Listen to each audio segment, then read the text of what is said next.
सहनावतु सहनौ भुनक्तु सह वीर्यं करवावहै तेजस्विनावधीतमस्तु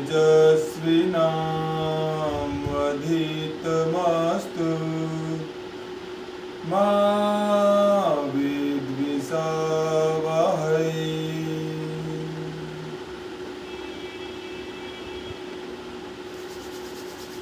दोनों हाथ के हथेलियों को आपस में घर्षित करें। जवान अब दोनों हाथ के हथेलियों को कपसिप बनाते हुए दोनों आंखों को कवर करें। अंदर ही अंदर आंखों को खोलते हुए धीरे से हथेलियों को हटा लें। सभी योग साधकों को मेरा प्रणाम। आज की इस योग कक्षा में मैं आप सभी साधकों को पश्चिमोत्तानासन किस भांति किया जाता है, किस प्रकार से किया जाता है, उसके बारे में बताऊंगा। अभी मैं पद्मासन में बैठा हूँ। क्योंकि योग में कोई भी प्रार्थना या कोई भी शांति मंत्र पद्मासन में ही करने का प्रावधान है, इसलिए मैं शुरू से ही पद्मासन में बैठा हुआ हूँ। यदि आप पद्मासन नहीं लगा सकते हैं तो सुखासन में भी प्रार्थना और शांति मंत्र किया जा सकता है। जैसे कि मैंने कक्षा के प्रारंभ में ही बता दिया, आज मैं आपको पश्चिमोत्तानासन के बारे में बताऊंगा। इसके लिए सबसे पहले अपने पैर को इस तरीके से फैला लें। योग में इस पोज को आप देख पा रहे होंगे। दोनों पैर खुले हुए सामने की तरफ, पैर के पंजे आपकी तरफ खींचे हुए, दोनों हाथ की हथेलियां जमीन की तरफ और बिल्कुल सीधा बैठे हुए। इस आसन को योग में बोलते हैं दंडासन। सिटिंग पोज में किए जाने वाले आसनों में सारे आसन का प्रारंभ दंडासन से ही होता है। यदि साधक दंडासन में बैठे बैठे थक गया हो या विश्राम करना चाहता हो तो हाथ के हथेलियों को इस प्रकार थोड़ा फैलाएं और पैर को फैला के इस तरह से बैठें। पश्चिमोत्तानासन, जैसा कि नाम से यह स्पष्ट है, पश्चिमोत्तानासन, इसमें आप नाम सुनने पे समझ पा रहे होंगे। पश्चिमोत्तानासन, पश्चिम मतलब पिछला हिस्सा, पिछला भाग, उत्तान मतलब ऊपर। आसन में किए जाने वाला वो आसन जिसके फाइनल पोज में जाने के बाद आपका पिछला हिस्सा यानी पीठ का हिस्सा, उत्तान मतलब ऊपर हो जाए, उस आसन को पश्चिमोत्तानासन कहते हैं। ये आसन मैं प्रारंभ करूं उससे पहले जरूरी समझता हूं कि इसके लाभ और सीमाओं से आपको अवगत करा दूं। यदि आप साधकों को किसी भी आसन या व्यायाम के फायदे और उसकी सीमाएं क्या क्या है नहीं पता रहेंगी और उसका आप अभ्यास करेंगे तो आपको उसका नुकसान भी हो सकता है।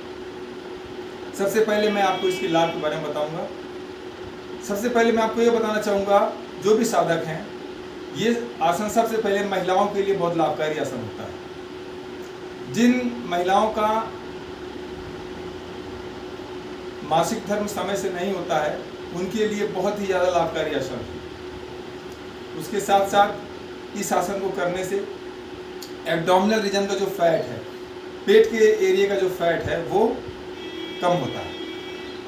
और इसकी सीमाएं, जो गर्भवती महिलाएं हैं वो इस आसन का अभ्यास ना करें। इसके साथ ही साथ जिन महिलाओं को वर्तमान समय में पीरियड आ रहा हो वो उसका अभ्यास ना करें। इसके साथ ही साथ पिछले 6 महीने के अंदर जिन साधकों ने किसी प्रकार की एब्डोमिनल रीजन में सर्जरी करवाई हो वो उसका अभ्यास ना करें।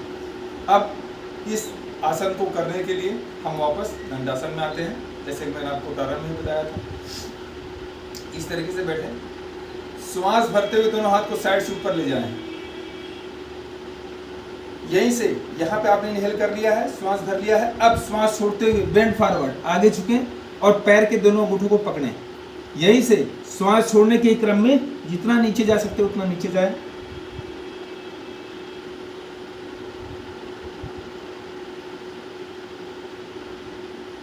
फाइनल पोज में जाकर के कुछ देर इसी अवस्था में रुकने का प्रयास करें। जब आपको लगता है कि खिंचाव ज़्यादा बढ़ रहा है तो पुनः श्वास भरते हुए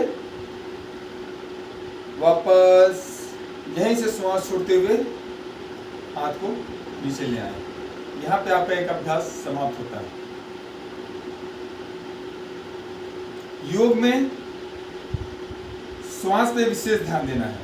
यदि आप श्वास पे ध्यान नहीं देते हैं तो वो योग नहीं कहलाएगा, वो शारीरिक अभ्यास में बदल जाएगा। श्वास प्रश्वास का बहुत ज़्यादा इंपॉर्टेंस है, बहुत ज़्यादा महत्व है योग में।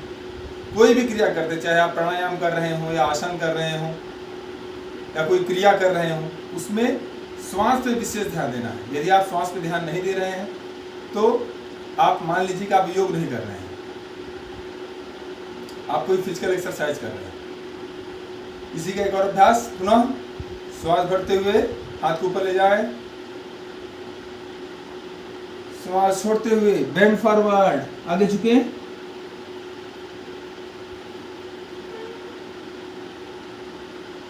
यहीं से वापस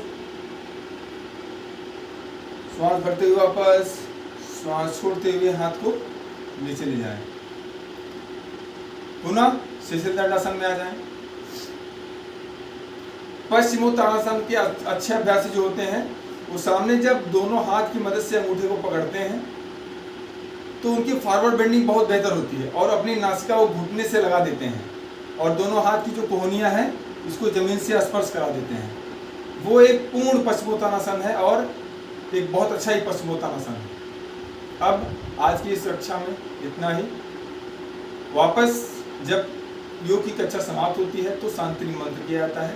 इसके लिए सभी साधक पुनः पद्मासन लगाएं। जो साधक पद्मासन नहीं लगा सकते हैं सुखासन में ही बैठ जाएं। जब आप सामान्य पालथी मार के बैठते हैं तो उसको सुखासन की मुद्रा कही जाती है, सुखासन का आसन कहा जाता है। यदि आप पद्मासन लगा लेते हैं तो और ही अच्छी बात। बिल्कुल सीधा बैठें।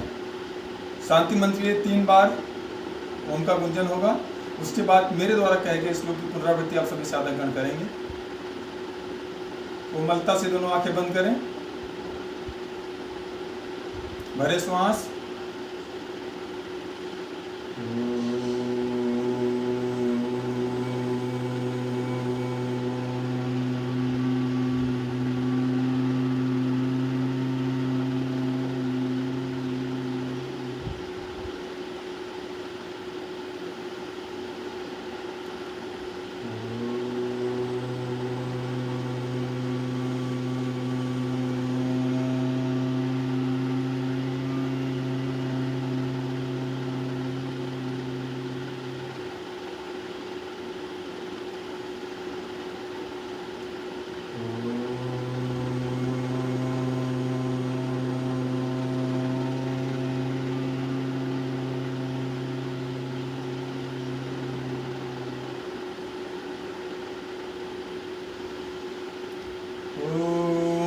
सर्वे भवन्तु सुखिनः, सर्वे सन्तु निरामयाः,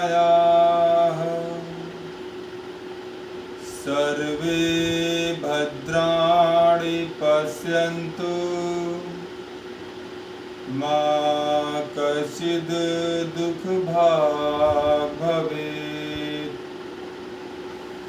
ओम शांति शांति शांति। अब इसी अवस्था में बैठे हुए दोनों हाथ को परस्पर मिलाएं और आज की सफलतम योग कक्षा के लिए अपने इष्ट गुरुजनों और अपने माता पिता को मन ही मन धन्यवाद दें। दोनों हाथ के हथेलियों को आपस में रफ करें, घर्षित करें। दोनों हाथ की हथेलियों का कप से बनाते हुए पुनः दोनों आंखों को कवर करें। अंदर ही अंदर दोनों आंखों को खोलते हुए हथेलियों को हटा लें। योग साथियों को पुनः प्रणाम। आज की योग कक्षा को संपन्न। धन्यवाद।